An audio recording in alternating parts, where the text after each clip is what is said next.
Selamat berjumpa kembali dalam layanan audio Sahabat Seperjalanan. Hari ini adalah hari Rabu 14 Juni 2023. Tema renungan saat teduh kita dengan judul Malunya Dipermalukan. Malunya dipermalukan. Firman Tuhan terambil dalam Yesaya 50 ayat yang ke-7.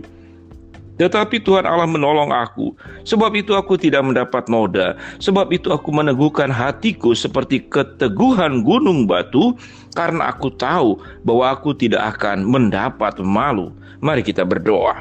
Bapa yang di dalam sorga, biarlah kami menjadi orang-orang yang kehidupan kami terhormat, karena Tuhan pun menciptakan kami dengan penuh hormat. Kami berdoa agar hidup kami terhindar daripada kehidupan yang mempermalukan Tuhan dan juga mempermalukan diri sendiri. Dalam nama Tuhan Yesus kami berdoa, amin. Shalom sahabat seperjalanan yang dikasihi Tuhan. Sewaktu kecil saya mendengar sebuah istilah yang namanya itu malu-malu kucing. Kenapa malu-malu dikaitkan dengan kucing? Ini perlu silakan sahabat seperjalanan memberikan respon. Yang saya tahu rasanya kucing itu malah pemberani. Kucing itu malah berani melawan binatang yang jauh lebih besar dari dirinya. Jadi kenapa disebut dengan malu-malu kucing? Kurang tahu juga sahabat seperjalanan. Tapi itu yang disebut dengan malu. Malu adalah bagian yang baik. Artinya kita tahu diri. Sewaktu kita memang tidak sesuai dengan sebuah standar tertentu, kita akan malu masuk ke sebuah resepsi pernikahan atau acara pesta di mana kita tidak diundang. Saya kenal beberapa orang yang masih waktu itu di usia sekolah. Dia sengaja membawa amplop, kemudian amplopnya diisi uang seadanya. Pokoknya cari aja lembaran yang paling kecil. Kemudian kelompok orang-orang ini berpakaian rapih, kemudian selalu pergi ke undangan-undangan nikah. Masuk ke mereka, sementara mereka tidak diundang, kemudian memasukkan di amplop, kemudian mereka makan sepuas-puasnya. Maka kita boleh mengatakan bahwa tindakan ini memang malu-maluin, bukan lagi malu-malu kucing. Atau lebih tepatnya adalah tindakan yang memalukan. Kita tidak diundang, kita datang, itu memalukan. Dalam pesta juga kita tahu kalau ada orang yang kemudian yang tidak tahu malu, ya makan kemudian tanpa aturan, makan sebanyak-banyaknya. Ada juga yang waktu makan kemudian membawa bungkusan, lalu makanan dimasukkan ke dalam tasnya. Apakah sahabat seperjalanan pernah melihat hal tersebut? Atau jangan-jangan sahabat seperjalanan pernah melakukannya? Sahabat seperjalanan yang dikasihi Tuhan, malunya dipermalukan. Dalam konteks bagian Alkitab di sini, bahwa saat itu bangsa Yudea, bangsa Israel itu diperhadapkan kepada Raja Asyur.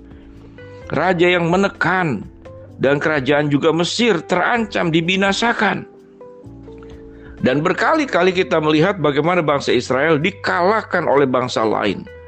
Salah satu penyebabnya mengapa kemudian dikalahkan adalah karena pemberontakan, ketidaktaatan. Catatan di dalam kitab Yesaya ada dua dosa besar daripada bangsa Israel, yaitu menyembah berhala, kemudian membangkang dan memberontak kepada Allah. Dua dosa ini yang membuat kemudian bangsa Israel dipermalukan. Bangsa Israel dikalahkan, bangsa Israel bahkan dikejar-kejar. Bangsa Israel juga diperbudak.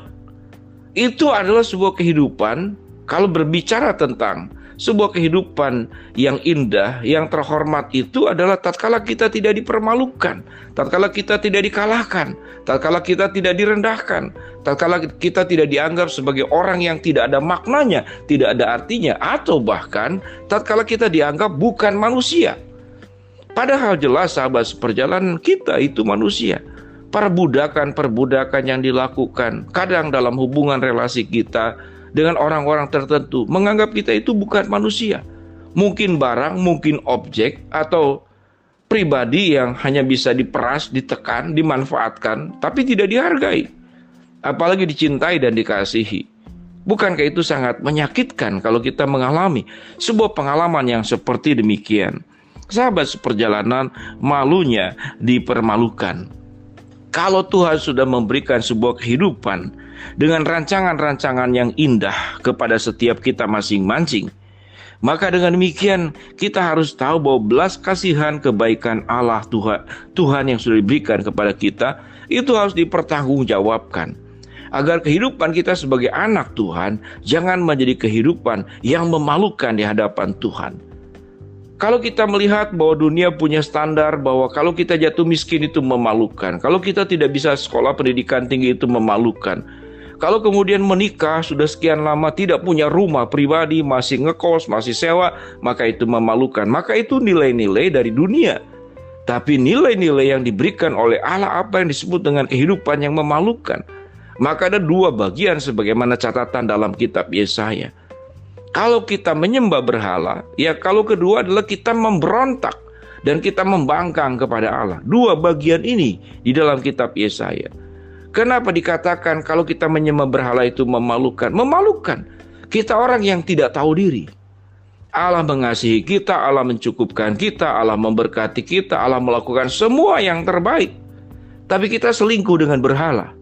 Lalu kita melupakan Tuhan. Bukankah itu tindakan kehidupan yang memalukan? Yang tidak tahu berterima kasih, tidak tahu malu lebih tepatnya. Yang kedua adalah dosa membangkang dan memberontak. Ini memalukan. Kalau kita melihat membangkang dan memberontak itu sama seperti hubungan guru dan murid.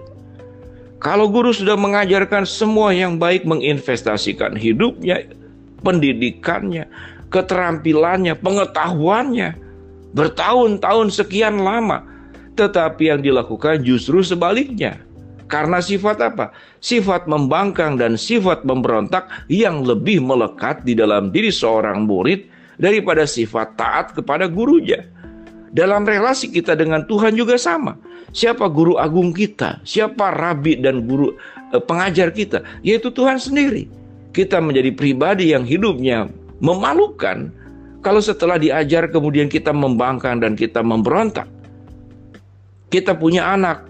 Kalau apa yang kita nasihati, kita doakan tidak terwujud dalam diri anak, tapi melakukan sesuatu yang berbeda, bahkan berseberangan, sama seperti peristiwa anak yang hilang.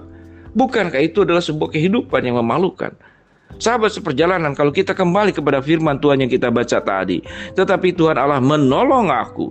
Sebab itu aku tidak mendapat noda. Sebab itu aku meneguhkan hatiku seperti keteguhan gunung batu, karena aku tahu bahwa aku tidak mendapat malu. Bahwa gunung batuku adalah Tuhan. Seseorang yang mengingat Tuhan, menghormati Tuhan, hidup di dalam kebenaran Tuhan, melakukan seluruh rangkaian perjalanan hidup itu, melakukan semua apa yang Tuhan perintahkan, yang Tuhan titahkan, yang Tuhan tunjukkan, yang Tuhan berikan, lalu kita sepenuhnya taat, maka kita tidak menjadi pribadi yang hidup dengan cara memalukan atau mempermalukan Tuhan yang kita sembah. Tapi kita hidup dengan cara hidup dalam kebenaran, hidup dalam kepatuhan, hidup dalam ketaatan, dan hidup kita adalah memuliakan Tuhan. Sumber segala sesuatu anugerah terbaik berasal daripada Tuhan. Semua yang sempurna berasal daripada Tuhan. Semua kebaikan dari yang kecil sampai besar berasal dari Tuhan. Maukah kita memuliakan Allah? Berhenti untuk menyembah berhala, berhenti untuk memberontak dan membangkang, dan taatlah dalam aturan yang sudah Tuhan perintahkan kepada kita untuk kita jalani, kita hidupi, sehingga kita menjadi berkat dimanapun kita berada. Mari kita hidup secara terhormat, dan kita hanya menghormati dan memuliakan Allah, dan jangan hidup menjadi kehidupan yang mempermalukan. Kita berdoa. Bapa yang dalam surga, terima kasih buat kebenaran firman Tuhan yang sudah kami baca. Hamba-Mu berdoa buat sahabat seperjalanan yang sedang sakit, Tuhan jamah sembuhkan. Sahabat seperjalanan yang sedang menghadapi masalah, Tuhan bukakan jalan. Sahabat seperjalanan yang sedang berdoa mengharapkan sesuatu, Tuhan kabulkan dengan cara dan waktunya Tuhan. Dalam nama Tuhan Yesus kami berdoa. Amin. Shalom sahabat seperjalanan, hiduplah secara terhormat di hadapan Tuhan. Jangan menjalani kehidupan yang memalukan. Amin.